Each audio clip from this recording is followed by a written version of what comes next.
YouTube, I'm back, and guess what I have for you today? I'm coming to you with a brand new hair journey. My first video, the audio failed.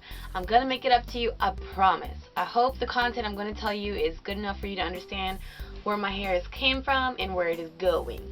And in the video, I'm basically just going to explain to you the different stages in my hair journey, and then after I'm done talking, I'm just gonna show you all the pictures from when I was 2 years old up until now. So let's begin. When I was born with a head full of hair. It wasn't like down my back, and in the picture when you see when I'm 2 years old, it was, you know, little bitty cute ponytails. And then the next picture you're going to see is me at like 4 or 5 years old. Major shrinkage. I've always had shrinkage, but my hair was actually, I think, about to here in that picture when you pressed it. I got my hair pressed when I was younger. You also won't see any pictures of me in there from like elementary school. And not anything in middle school either, actually. Yeah, you won't. But I'll explain that too. It's because my pictures are in storage in America, and I don't have them here with me. So I'm sorry about that, but I can tell you exactly what happened. So basically in elementary school, my mother kept my hair in ponytails, braids, any style she could do. She decided to give my hair a perm, and she decided to do it herself because, you know, she had done perms on herself or her sisters, and it just turned out perfectly fine. But because I had so much hair in middle school, and she got like a Just For Me kids perm, half of my hair was bone straight, and the other side was like poofy, not even blowout poofy. It was just kind of like the humidity just got to me poofy. Like, we failed. Anyway, after that, we continued to get the perms, but not on a regular basis, and that was due to me playing sports, sweating in my sleep, and it just didn't go along with my active routine. And so from middle school to high school, I just continued to do that kind of thing until I got to freshman year of high school. Freshman year of high school, I cut my hair in a China doll cut, rinsed it jet black. It's kind of like dyeing, but it's healthier for your hair. And everybody thought my hair was a wig. I was like, I'm cute. Yeah, you think it's a wig, it must look good, right? So after that, I continued to do my hair. I was introduced to the Chi, you know, the Chi flat iron, and so was my sister, and we kind of just like abused our hair. Yeah. So sophomore year of high school, I got my hair rinsed cherry cola color. Instead of going to the normal place we got the perms at, I got my hair permed at, we started having my aunt do it because the original place continued to charge me like $80, and that's like virgin hair perm. So my aunt was doing my hair up until sophomore year of high school, and in sophomore year, one time it was just kind of like, well, we switched perms to Mizani, and I wasn't taking care of my hair. I wasn't, you know, I was wrapping it, you know, it was like all the things you don't know how to do unless you've been like on YouTube or you were raised to know how to take care of your hair. I was doing all the wrong things. I was using heat, I wasn't conditioning, I wasn't sealing my ends, I wasn't clipping my ends unless I went to like the salon or like my aunt to, you know, to get them clipped. I was doing all the wrong things basically. And so due to all of that and the strength of my perm and my hair's health not being okay, my hair said bye-bye. No, I'm not saying my hair fell out, but it did become significantly thinner than it usually was. And in some of the pictures you'll see me with my guitar. That was sophomore year after the perm, the Mizani perm, and my hair just kind of like went bleh. Also, there's another picture in there, me with the cherry cola hair color. That one as well, my hair just went bleh, like bye. Like, it was really thin. You could see it's like close to my head and everything. And there's nothing wrong with thin hair if you're born with thin hair or you naturally have thin hair. But I didn't naturally have thin hair, so for me to go from thick to thin, it was kind of like my hair is unhealthy. I had a little bit of length on me since I had cut my hair originally, but it just wasn't worth it to me. I was like, I need to stop this. I need to take care of my hair. Still didn't know what I was doing. Still didn't know to check YouTube, so I began transitioning then, and I would just wear my hair like twist outs, braid outs, stuff like that, up until actually no, twist outs, braid outs, no, there was no twist outs, no braid outs, excuse me, I got my terminology wrong. I was actually wearing like braids and twist and stuff like that in my hair. Let's get it right. And then I also experimented with wearing some weaves. I would have my hair out in the front and then just the weave a couple layers in the back. You can see that in my senior graduation photo when I'm sitting like this. You can see that in some other photos when the hair is just black and it's like this, and it comes down to here. That's not my hair. I'm going to keep it real. I'm going to show you where I came from, and you're going to see where I'm going. And hopefully you can say, okay, I can do this too, because I've been inspired by other naturals on YouTube, or even people who have permed. They're just on a hair journey. A hair journey is a hair journey, relaxed or natural. Just saying. So anyway, so in high school, in my graduation photo, I'm wearing my natural hair. It's still brittle. It's still messed up. And for my senior ball photo, you see my hair. It's long and curly. I'm wearing like a olive green dress. Of course, that's a weave. We got a straight weave and we did it curly because I wanted to be able to do my thing on the dance floor. I thought I was doing my thing. Don't judge me, okay? And so I did that, and up until college is when I found YouTube. But this is the thing. I saw some of the naturals, some of the people on the hair journey, and I was like, I'm gonna do my thing.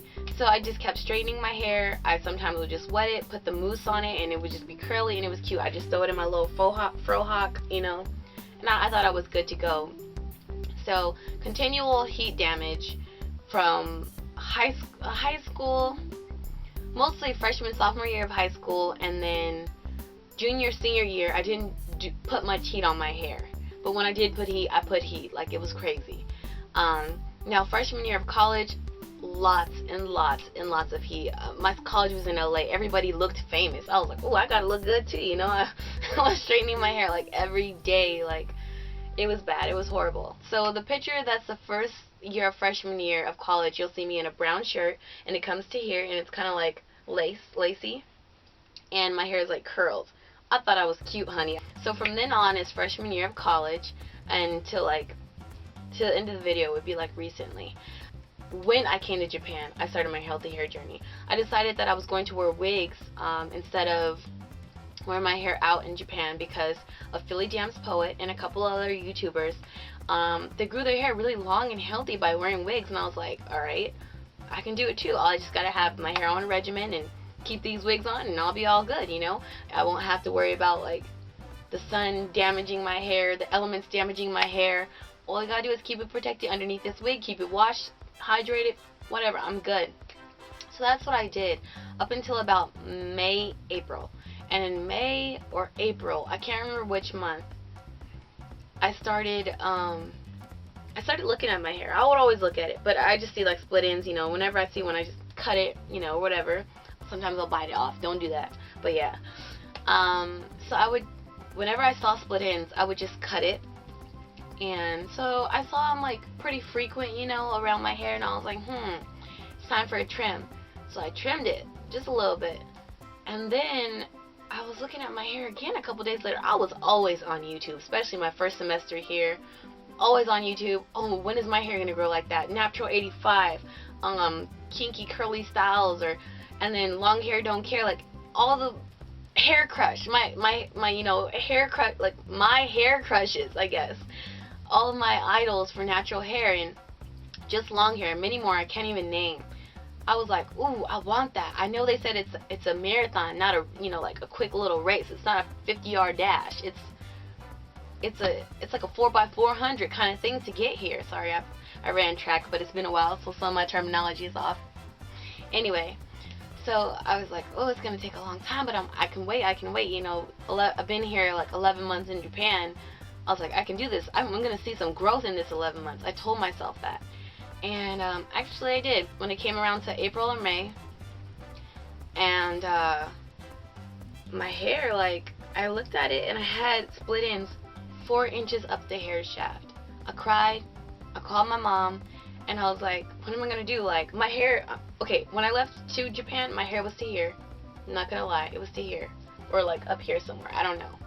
But then after all those months and me taking care of it, even though it wasn't healthy, but I didn't know the ends weren't healthy, I didn't know I had those 4 inches split up there. But my hair came down to here. And I was like, oh my gosh, this is the longest my hair has ever been since I got it layered by my grandma a long time ago, since I cut it off, you know, my freshman year of high school into my little China doll cut. I was like, oh my god, I have to keep this. I can't cut it off. And then I heard Hair Crush say, let go of those split ends because it's just going to break. And I was like, hold up. And she said, she's not just saying that because she has long hair. But I was like, hold up, but you do have long hair. Maybe if somebody with my hair length was saying that, I could feel you. I'd be like, alright girl, you know, you did it, I'm going to do it too. But my mom was telling me the same thing, and I just had to go out on faith.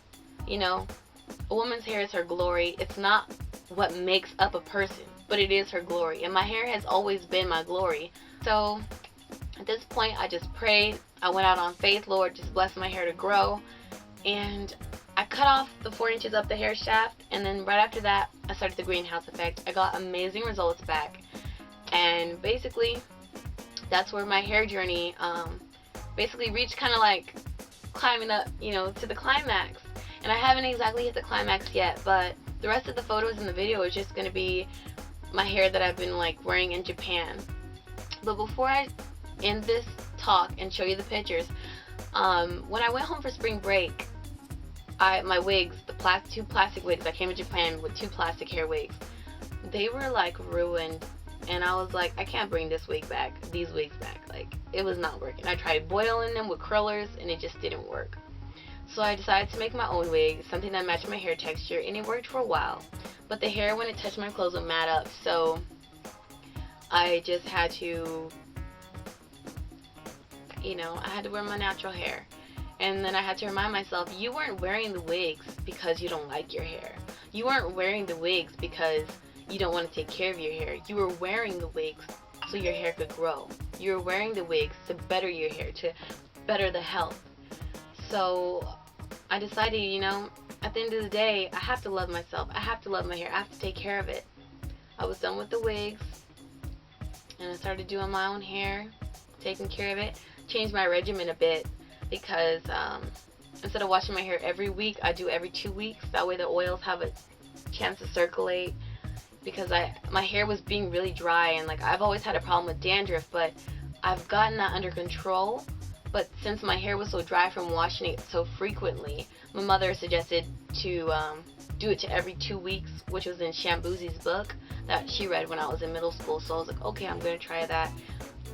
I changed up my regimen a bit, and that's where I am now. So I hope you continue to go along with me on my natural hair journey, and I hope I can, you know, put a comment down below. Tell me about your hair journey. Like, send me a response video or something. Let me know, because I was inspired by so many people with perms or natural hair. It doesn't matter. As long as us as black women, you know, any kind of woman, our hair is our glory. If you're Hispanic or Caucasian or Asian watching this video and you want healthier hair, leave me a comment, leave me a video response, and just let me know. We can grow our hair together. I know it sounds super cheesy, but, you know, at the end of the day, we have to love ourselves. We have to take care of ourselves, because no one else is going to do it for us. I hope you enjoy the pictures, and don't make fun of me because some of the pictures I look just a hot mess. But I hope you think I look cute now. If you don't, that's alright. I still love myself. Alright guys, have fun watching the video.